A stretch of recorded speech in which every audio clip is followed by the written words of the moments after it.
सलाम करो। सलाम से नफरत भी दिल की जाती है। दुई आदमी में झगड़ा हो, बोल चाल बंद हो जाए, फिर यक्को अगर उस दूसरे का देख के कह दे अस्सलाम वालेकुम, तो दूसरे के दिल के नफरत ख़त्म होगी कि यार ये हमसे मोहब्बत करता है। बोलो, सलाम मोहब्बत का भी जरिया है।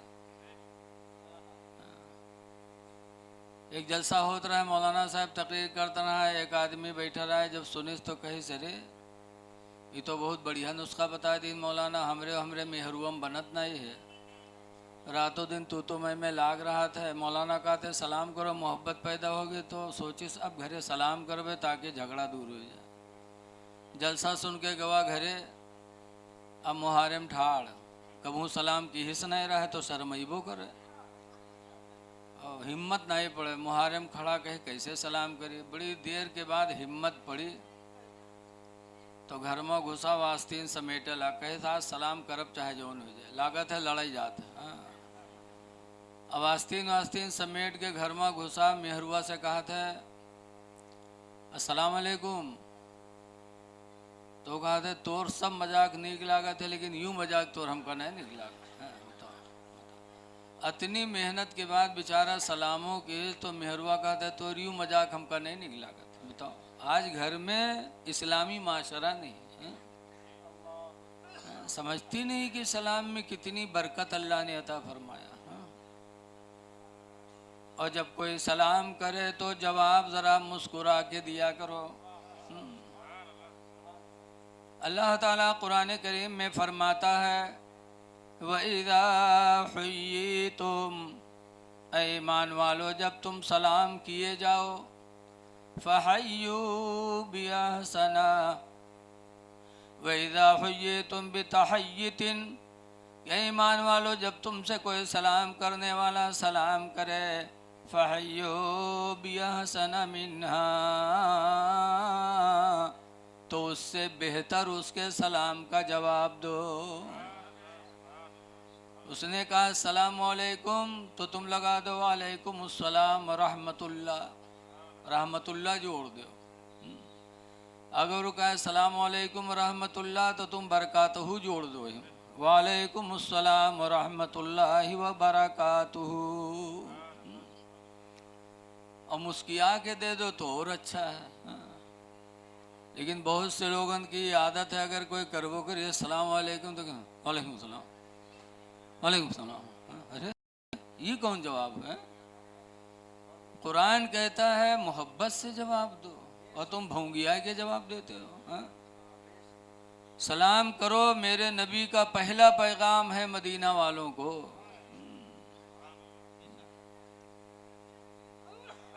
दूसरा पैगाम मेरे नबी ने दिया था वतुइमुत ताम बैनकुम, और ऐ लोगों तुम आपस में एक दूसरे को खाना खिलाया करो। खुश नसीब है इस महीने में गेरहवीं करने वाले कि गेरहवीं करके नियाज दिला के खुद खाते हैं, औरों को खिलाते। ये मेरे नबी ने 1400 साल पहले ही पैगाम दिया था कि आपस में खाना खिलाओ। आगे बढ़े आओ भैया, आगे आगे जगह है थोड़ी बहुत, आगे चले आओ। माशाअल्लाह बड़े अच्छे लोग हैं कि तकरीर होते तो बहुत से इक्के दुक्के उठे लागत हैं, लेकिन यहाँ उठे के बजाय आवत है। ये बहुत अच्छी बात है। हमारे शेर खान साहब ने जैसे कहा था वैसे ही हम देख रहे हैं माशाअल्लाह। खाना खिलाओ, खाना एक दूसरे को, इसलिए कि ये बहुत बड़ी नेकी है खाना खिलाना। नौजवानों बैठ जाओ, बैठ जाओ मेरे लाल, बैठ जाओ कहीं जगह पाके, थोड़ी देर बैठ जाओ, वरना हम यही सोचबे कि कहाँ तकरीर करे चले आए रहा।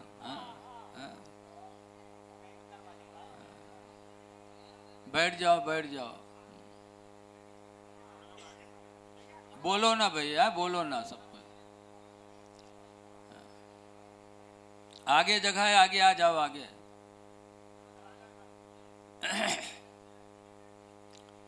तो दूसरा पैगाम दिया था कि आपस में एक दूसरे को खाना खिलाया करो। कोई मुसाफिर आ जाए, कोई मेहमान आ जाए तो तुम खुश दिली से खाना खिलाओ, ये सोच कर कि आया है खाने वाला खाएगा अपनी रोजी और दुआ हमें दे के जाएगा। कोई किसी की रिस्क नहीं खा सकता। अरब में दस्तूर था कि शाम हो जाती और अगर कोई मेहमान नहीं आता तो अरब का मुसलमान दरवाजे पे खड़े होकर दुआ मांगता है, अल्लाह कोई मेहमान भेज दे कि खाएगा अपनी रोजी और दुआ हमें दे के जाएगा। भेज दे इलाही कोई मेहमान। आज देखा जाता है अगर रमज़ान महीना में कोनो मुसाफिर मस्जिद में आएगा और कोई नमाजी घरे बुला लेगा कि चलो हमरे घरे खाए लो, वहाँ गए मेहरुआ से कहें तेरे मेहमान आए खाना दे दो, तो बड़े गुर्रे डब्बिस कहें कहाँ से मेहमान, कौन मेहमान? कहीं तेरे मस्जिद में आए रहे मुसाफिर तो बुलाए लाए, तो कहें इतना बड़ा गांव पड़ा रहा है कोई नहीं बोले तुम्हें बहुत बड़े सेठ बने रहा, जाओ तुम्हें बनाओ खवाओ। आजकल ये नेकी माँ बहनों की वजह से भी नहीं हो पाती। खाना खिलाओ, खाना खिलाने में बड़ा सवाब है। एक हदीस में हुज़ूर ने फरमाया जन्नत तश्ताक़ु इला अर्बात नफ़रिन, क़यामत के दिन जन्नत 4 लोगों को पुकारेगी, 4 लोगों को पुकारेगी आओ। उन्हीं में एक आदमी को बताया मेरे पैगंबर ने, व मुतइमिल जियान, उन 4 में एक भूखों को खाना खिलाने वाला होगा। जो दुनिया में किसी भूखे को खाना खिलाएगा क़यामत के दिन जन्नत उसे पुकारेगी। अब भूखा में हिंदू मुसलमान न देखो, कोई भी इंसान भूखा मिल जाए अल्लाह तौफीक दे तो उसे खिला दो। हिंदू मुस्लिम न देखो बल्कि ये देखो कि ये भी खुदा का बंदा है, हम इसको खिलाएंगे तो खुदा राजी हो जाएगा।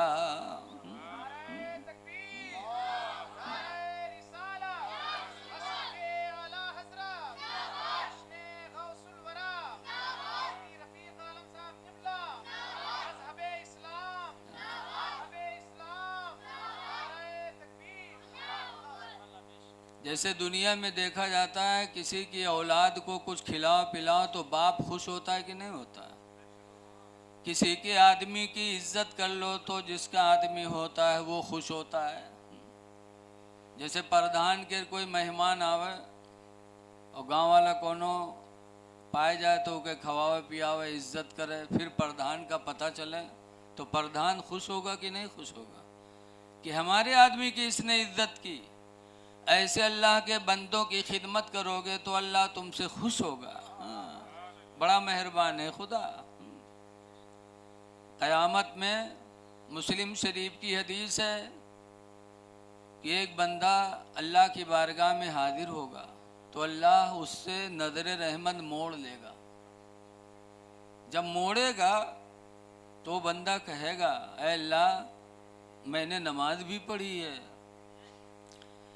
रोज़ा भी रखा है, कुरान भी पढ़ा है और अल्लाह तो हमसे नज़र रहमत क्यों मोड़ता है? तो अल्लाह फरमाएगा तेरा फला पड़ोसी बीमार था तो उसे देख। अल्लाह फरमाएगा मैं बीमार था तू देखने नहीं आया? अच्छा बता महीनन बिस्तर पड़े रहो कहाँ खाओ कोई देखे ना आवे तो कह जब टन हो जाओ तब आवेगा अस्सलाम वालेकुम, तो उसे बोले कि हिम्मत पड़ी बोलो बोलो मेरे भाई रोजमर्रा की बात है। हम मुसीबत में हो परेशान हो और शेर खां हमसे हमार खैरियत न ले, महीनन बीमार पड़े रही ना आवे और के बाद जब सही हो जाए तब आवे कहा अस्सलाम वालेकुम हजरत, तो हम क्या कहे ऐसे मुंह मोड़ेंगे कि जब मैं परेशान था बीमार था तब नहीं आए। अल्लाह फरमाएगा मैं बीमार था तू देखने नहीं आया, तो बंदा कहेगा अल्लाह तू कब बीमार होता है? बीमार होना तो बंदों की सिफत है, अल्लाह तो हम सबका खालिक है माबूद है, तू कब बीमार हुआ? तो अल्लाह फरमाएगा तेरा फला पड़ोसी बीमार था, तू देखने नहीं गया। अगर अपने बीमार पड़ोसी को तो देखने जाता तो मैं वहाँ मौजूद था, मेरी तेरी मुलाकात हो जाती। पता चला जब कोई इंसान बीमार होता है तो अल्लाह की रहमत वहाँ जलवागर होती है। तो अल्लाह बड़ा मेहरबान है, इसीलिए हुक्म है कि कोई बीमार हो जाए तो उसे देखने भी जाओ।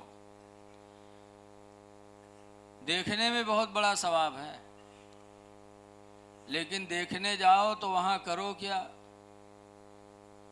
हदीस पाक में अन उम्मे सलमता क़ालत क़ाल रसूलुल्लाह की बीवी उम्मे सलमा का बयान है कि सरकार ने इरशाद फरमाया, इदा हदरा अहदुकुमुल मरीज़ा बिल मय्यिता, हुजूर फरमाते जब तुम में का कोई किसी बीमार के पास जाए या किसी मय्यत के पास जाए, फलियक़ूलू खैरा, तो वहाँ जाकर के वो अच्छी बोली बोले, अच्छी बोली।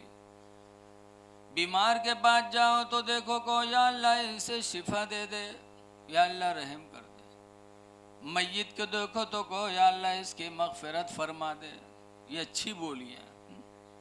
लेकिन आज हम लोग जब कोई बीमार का देखे जाए थे, देखते खंड का कहा जाता है, हाँ ये तो सुखाएगा, हाँ ये तो खून ही नहीं रहेगा, ये लड़का बर्बाद हुई। अब बताओ बीमार की बीमारी बढ़ी कि घटी, बताओ। अच्छी बोलियां बोलो। जब तुम बीमार के पास जाओ या अल्लाह इसे शिफा दे दे, तो हुजूर फरमाते हैं लिअन्नल मलाइकता युअम्मिनूना, इसलिए कि फरिश्ते तुम्हारी बोलियों पर आमीन कहा करते हैं। जब तुम बीमार या मय्यत के पास गए, दुआ मांगी, और जो फरिश्ते वहाँ मौजूद हैं उन्होंने आमीन कह दिया, तो तुम्हारे भाई का भला हो जाएगा। लेकिन आज हम लोग नहीं समझते। एक गांव रहा है, एक आदमी बीमार हुआ तो गांव वाले उसका देखे जाए लगे, लेकिन वो गांव में एक बहिरा रहता रहे तो बहिरवा नहीं गा, कैसे हम बहिर आदमी हो का करे जी। लेकिन हफ्ता गुजर गया, उसकी बीमारी बढ़ती रही, तो बहिरवा सोचिल्ला हम चले जाने, हमारे गाँव वाला कहीं देखो सब आए, लेकिन बहिरवा नहीं आवा। तो बहिरवो चला, घर से चला तो रस्तम सोचे समझे वहाँ 3 बात पूछबे तो चले अबे। पहले नंबर पर पूछबे का हाल है हो, तो कहबे करी हाँ ठीक है, तो हम कहबे अल्हम्दुलिल्लाह बहुत अच्छी बात है। दूसरा सवाल करेंगे खाते क्या हो, तो अक्सर बीमार सेब अनार मौसमी खाते, यही बताए, तो हम कहबे बहुत अच्छी ग़िज़ा खाते रहो तंदुरुस्त हो जाओगे। तीसरा सवाल करेंगे कि किस डॉक्टर का इलाज चल रहा है, तो किसी बड़े डॉक्टर ही का नाम बताएगा तो मैं कहूँगा बहुत अच्छा डॉक्टर, इलाज करते रहो ठीक हो जाओगे। फिर उसके बाद चला आऊँगा। सोच साँझ के बहिरवा हुआ पहुँचा, अगवा कहे सलाम अलैकुम, वालेकुम सलाम कहे। बहिर कहें क्या हाल है, तो बहुत परेशान रहा, तो उसने कहा मर रहा हूँ, और क्या हाल है। तो बहिरा कहते बहुत अच्छी बात है, अल्हम्दुलिल्लाह बहुत अच्छी बात है। अब बहिर आदमी को का पता हो का कही, तो बीमार बेचारा तड़प उठा, कहे हाय अल्लाह कहाँ के दुश्मन चला हुआ, हम मैं कह रहा हूँ मर रहा हूँ, कहता बहुत अच्छी बात। बहिरवा फिर पूछा थे खाते क्या हो, तो गुस्सा हो ही गया था, तो कहा अब जहर खाऊंगा और क्या खाऊंगा। तो बहिरवा कहते बहुत अच्छी ग़िज़ा खाते रहो तंदुरुस्त हो जाओगे। तीसरा सवाल क्या किस डॉक्टर का इलाज चल रहा है, तो उसने झुलझुला के कहा मलकुल मौत आएंगे, डॉक्टर कौन आएगा, अब तो मौत का मामला है। तो कहा बहुत अच्छा डॉक्टर है, इलाज करते रहो ठीक हो जाओगे। उसके बाद चला गया था पड़ोसी को खुश करने, लेकिन बजाय खुश करने के वो बोलियां बोली जिससे पड़ोसी दुखी हो गया। ऐ लोगों समझो हर मामलात को। बहरहाल मैं कह रहा था अल्लाह के रसूल ने फरमाया, पहला पैगाम दिया था मदीने वालों तुम आपस में सलाम किया करो, और दूसरा पैगाम दिया था कि आपस में खाना खिलाया करो। तीसरा पैगाम दिया था वह सल्लो फिल लैल, और रात रात में उस वक्त नमाज अदा किया करो, वन्ना सोने आमो दरा हाले कि अल्लाह के बंदे सो रहे हों। जब पूरी दुनिया सो रही हो तो उस वक्त नमाज पढ़ लिया करो। वो कौन सी नमाज है? तहज्जुद। मेरे पैगंबर ने तहज्जुद के लिए कहा था, सारी दुनिया सो रहे हो तब पढ़ो ताकि कोई जान न सके। एक मर्तबा हजरत मुफ्ती अमानुर रब साहब गोंडा के आए अजीजुल उलूम नानपारा। हुजूर मुफ्ती रजब अली अलैहि रहमत व रिजवान बाहयात थे। तो खिलाया विलाया, पान वान खिलाया। उसके बाद हजरत ने फरमाया मुफ्ती अमानुर रब से कि मौलाना रात में कभी चोरी भी करते हो? तो हम लोग सुने तो खड़बड़ाने, वद्दे इतने बड़े मुफ्ती से कहा थे रात में कभी चोरी भी करते हो। हम लोग नहीं समझ पाए, लेकिन मुफ्ती अमानुर रब साहब माशाल्लाह बड़े आलिम हैं। तो उन्होंने कहा हाँ हजरत कभी कभी हो जाता है। तो हम लोग और गुस्सा आने का, हम इतने बड़े मुफ्ती थे कहीं चोरी कर थे रात में? हाँ, कहते हाँ कभी कभी चोरी होती है। तो हम लोगों ने पूछा बाद में, तब बताया कि हजरत के पूछने का मकसद है रात में कभी चोरी भी करते हो, यानी रात में कभी नमाज तहज्जुद भी पढ़ते हो। ऐ लोगों, कुछ इबादतें ऐसी हैं जो खालिस होती हैं। पंजगाना नमाज जमात से पढ़ते हैं, सब एक दूसरे के गवाह हैं, लेकिन तहज्जुद खुफ चोरा के बताया गया पढ़ने के लिए। लेकिन आज अगर कोनो तहज्जुद पढ़ ली तो जब सवेरे आदमी थी बैठी तो झूठे कहूँ गए, तब होंगे तो कहीं काहे होगा तो का बात हो। अरे 2 बजे रात के उठ पड़े रहन, तहज्जुद पढ़ा तके कुरान पढ़ा, यानी कोई बहाने से बतावे खयू का। अरे तुमने नमाज किसके लिए पढ़ा था? खुदा के लिए पढ़ा था। क्यों जाहिर कर रहे हो? मेरे पैगंबर फरमाते हैं कि जैसे दौलत कमा के छुपा के रखी जाती है, दौलत दिखाई नहीं जाती, ऐसे ही नेकियां करो, नेकियों को छुपा के रखा करो, बताया ना करो किसी से। अगर किसी को सदका दे दो तो बताओ ना, चुपके से दो, अल्लाह उसे कबूल करेगा। हदीस पाक में कि बनी इसराइल, उम्मत मोहम्मदिया से पहले बनी इसराइल का ज़माना था, तो हुजूर फरमाते बनी इसराइल में एक आदमी था, अल्लाह ने उसको मालदार बनाया था। तो उसने सोचा कि मैं अपने माल की ज़कात इस तरह अदा करूं कि किसी को पता न चले, मैं जानूं या जिसको दूं वो जाने। लिखा है कि जब सारे बंदे सो गए, रात की तन्हाई हुई, तब वो बनी इसराइली अपने माल की ज़कात निकाला और शहर के चौराहे पर गया कि कोई रात की तारीकी में निकले तो मैं अपने माल की ज़कात उसे दे दूं। लिए खड़ा रहा। इतने में एक चोर निकला चोरी के लिए। वो बनी इसराइली मुसलमान ने जब देखा तो कहा मेरे भाई ये माल ज़कात है, मैं देना चाहता हूँ, ले सकते हो? कहाँ लाओ। चोरी खाते निकले रहा है, पाएगा माल, ले लिया। वो चला गया।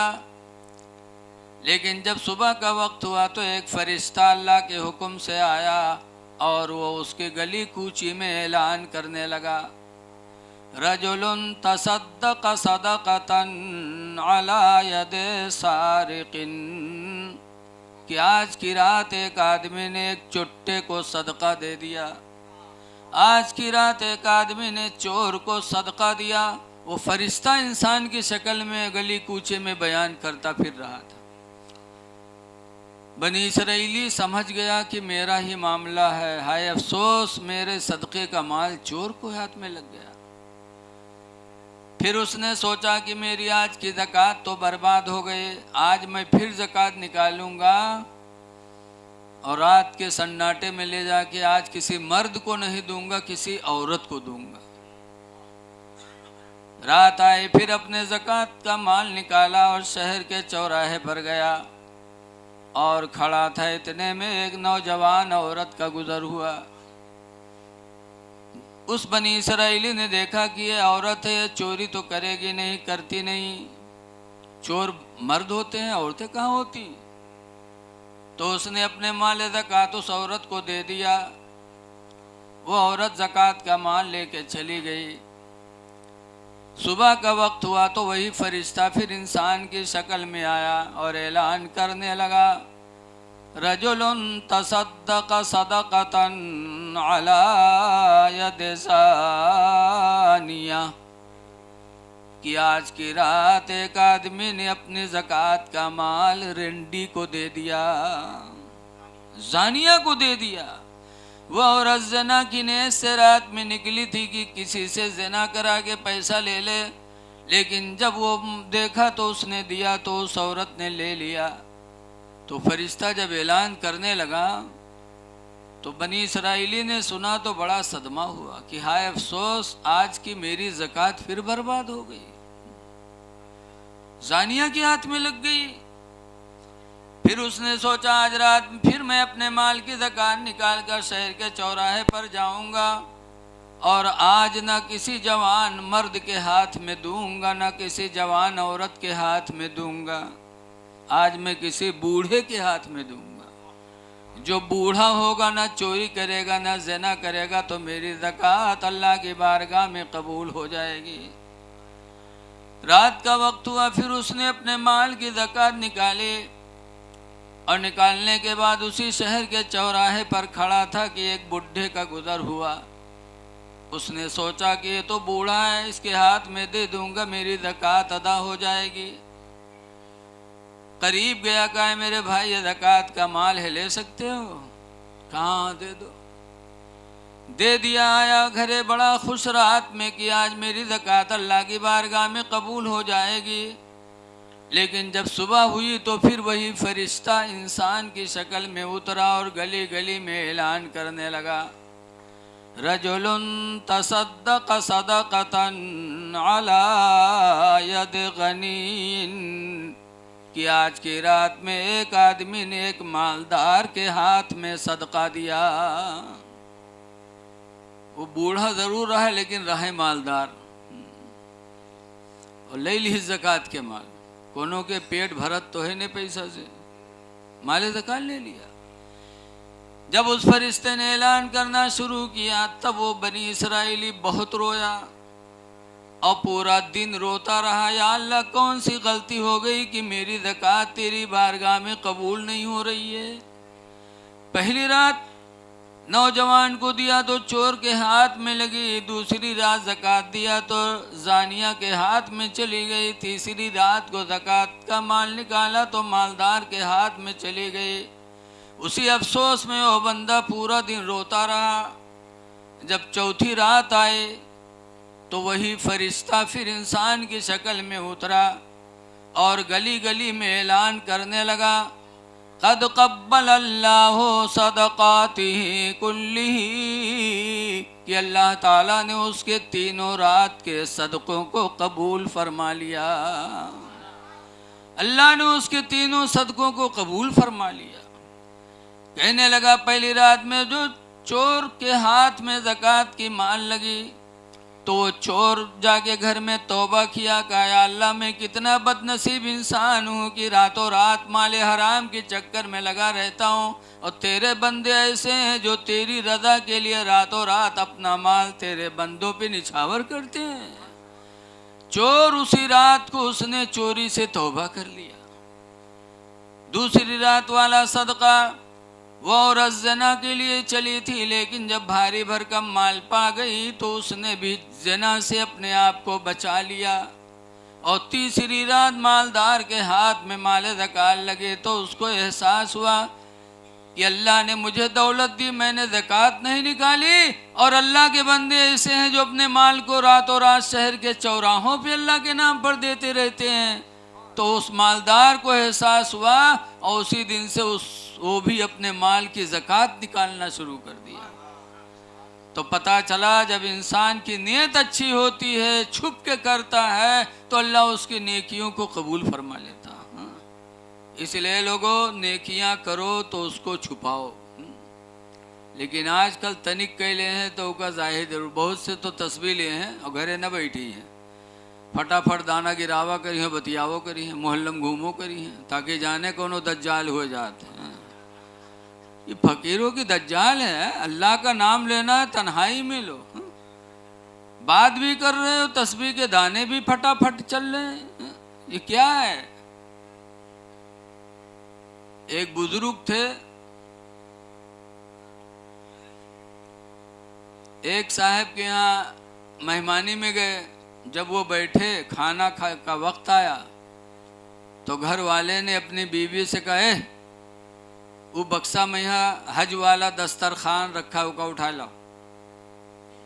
तो हज वाला दस्तरखान लाए के बिछे। वो बुजुर्ग जो मेहमान बने बैठे थे, तो वो आहिस्ता आहिस्ता रोने लगे, आंखों से आंसू चलने लगे। घर वाले ने कहा, आप रो क्यों रहे हैं? कहा, मैं तुम्हारी बर्बादी पे रो रहा हूँ। कहा, मैं बर्बाद कहाँ हूँ? अल्लाह ने इतना बड़ा मकान दिया, दौलत दिया, सब कुछ दिया, मैं सही सेहत वाला भी हूँ, मैं बर्बाद कहाँ हूँ? वो बुजुर्ग कहते, मैं तुम्हारी बर्बादी पे रो रहा हूँ। कहा, कैसे?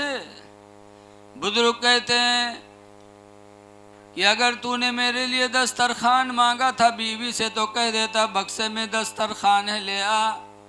लेकिन तुमने ये कहा कि हज वाला दस्तरखान ले आ।